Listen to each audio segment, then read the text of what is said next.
सभी को सुप्रभात। आप सभी ने फिल्म के बारे में सुना है कि एक सैनिक कभी ड्यूटी से बाहर नहीं होता। A soldier is never of duty, यही है ना? बेशक, क्यों नहीं। आखिरकार वह मजबूत कथानकों और दृश्यों के साथ एक बेहतरीन कहानी थी।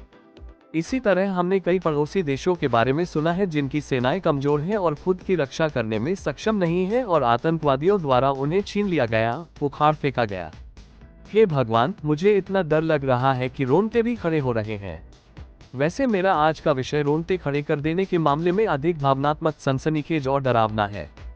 हालांकि यह कोई नया और अलग विषय नहीं है, बल्कि उसी को समझने का एक अलग तरीका है जिसे हमारे समाज ने छोड़ दिया था या कहीं मजबूर किया गया था। हम पर समाज में फिट होने का दायित्व है, जिसे हमारे समाज के मानदंड, मानक जीवन कहा जाता है। अपने पॉडकास्ट के साथ अपने दर्शकों का स्वागत करता हूँ।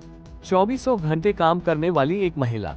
तो सभी ने देवी दुर्गा के बारे में सुना है, जिनकी पूजा ज्यादातर नवरात्रि में की जाती है, जहां हर लड़की को दुर्गा देवी के अवतार के रूप में दर्शाया जाता है। लेकिन समय बीतने के साथ ये लड़कियां अपने यौवन के साथ अब दुर्गा नहीं रह जाती है, बल्कि केवल कुंवारी के रूप में रहती है। कुछ स्थानों पर यह शिव से विवाह से पहले देवी पार्वती का प्रतिनिधित्व करता है।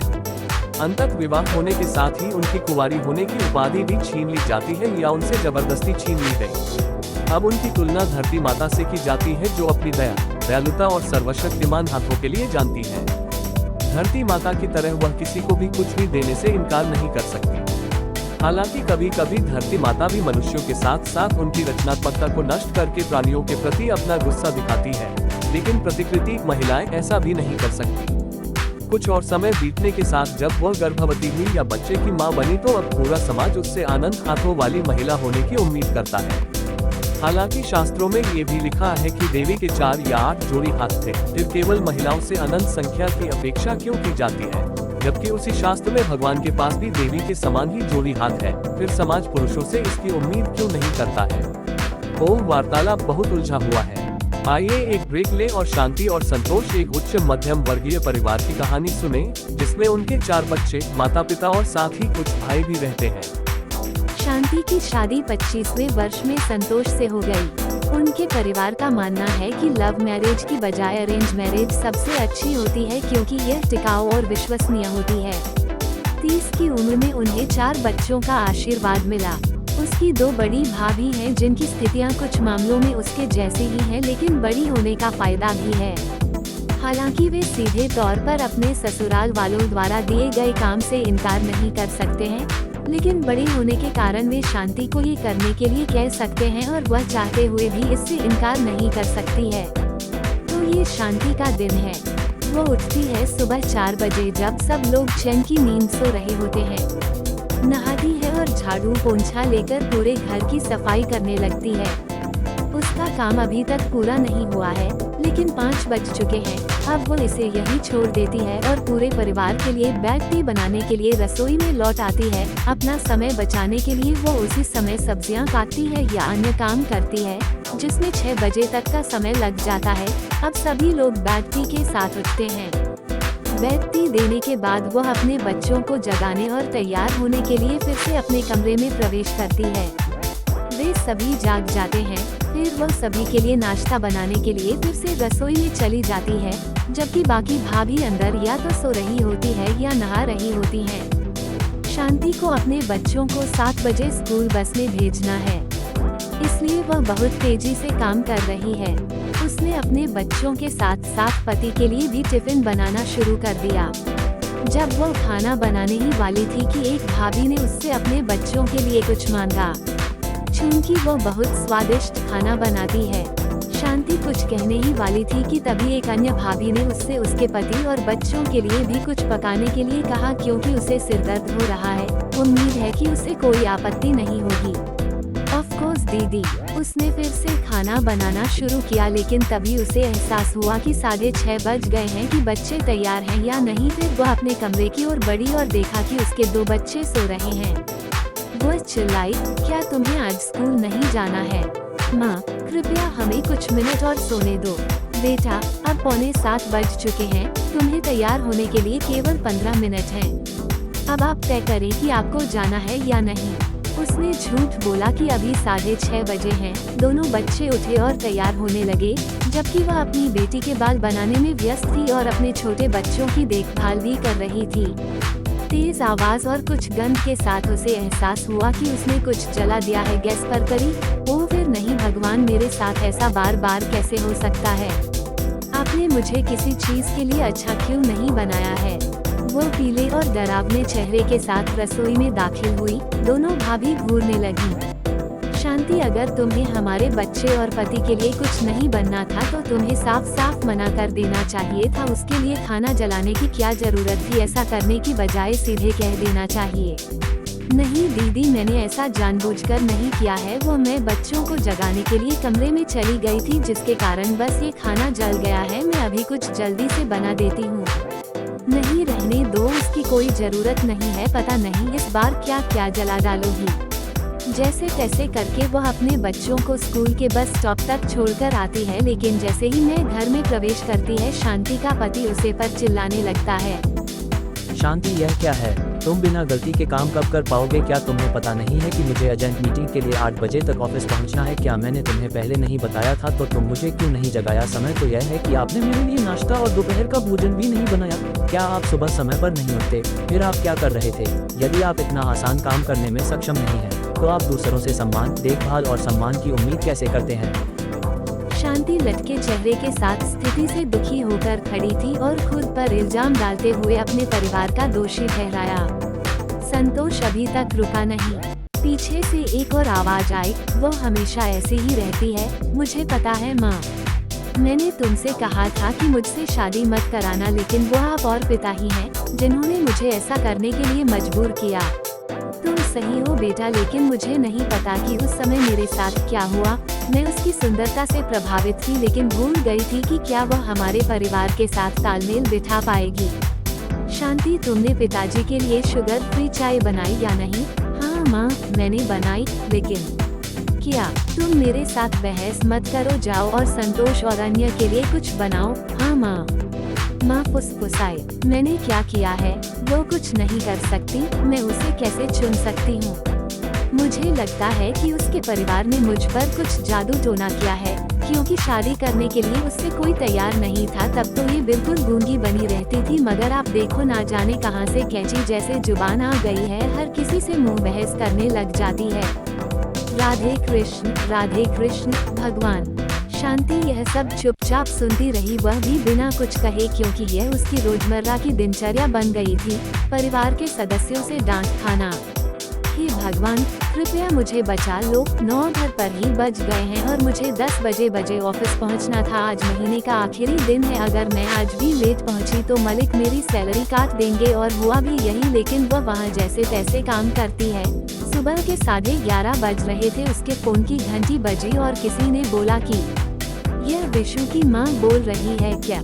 हाँ मैं हूँ। मैं उसका क्लास टीचर हूँ और आज पेरेंट्स मीटिंग है, क्या आप नहीं जानते? दरअसल मैं आज आपसे मिलने आने वाली थी। वह बस। मैम, मैं समझ सकता हूँ कि नौकरी महत्वपूर्ण है, लेकिन कृपया 12 बजे से पहले आकर मुझसे मिलें, और यह हर छात्र के लिए अनिवार्य है। उसके बारे में कई शिकायतें हैं। निश्चित रूप से कहते हुए उसने फोन काट दिया।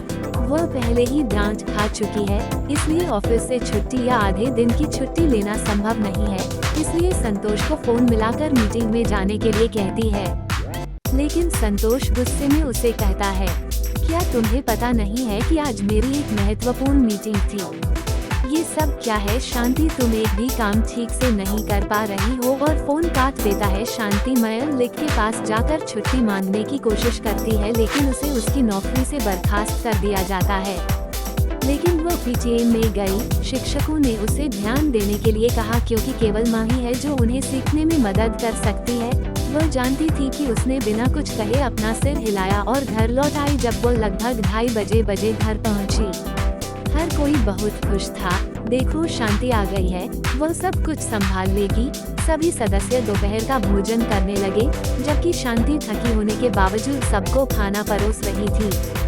शाम शाम के 4 बजे होंगे। दूध वाला आया, दूध वाले ने अपना बिल दिया और शांति से पैसे मांगने लगा। तभी यह बात उसकी माँ को पता चल गई। वह उसे पर बहुत चिल्लाई कि तुम घर की करता धरता नहीं हो, पैसे का लेन देन करने के लिए संतोष है और अभी हम लोग मर नहीं गए हैं। बहू का काम घर संभालना होता है, वह तो तुमसे होता नहीं है। 2-4 पैसे क्या कमाने लगी हो, बाहर तुम्हारे पर निकल आए हैं इसीलिए घमंड दिखाने लगी हो अपने पैसे का। और हाथ पकड़कर जबरदस्ती वह शांति को कमरे में ले गई और वहां जाकर उसने उसे उसकी तनख्वाह मांगी। तनख्वाह देने के बाद शांति वहां चुपचाप खड़ी रही, जबकि उसकी सास जाकर दूध वाले को पैसे दे देती है। दूध वाला वहां से चला जाता है। तभी उसकी सास उन पैसों को गिरना शुरू कर देती है और फिर अचानक बोलती है, ये तो कम तनख्वाह है, तुम्हारी बाकी तनख्वाह कहाँ है?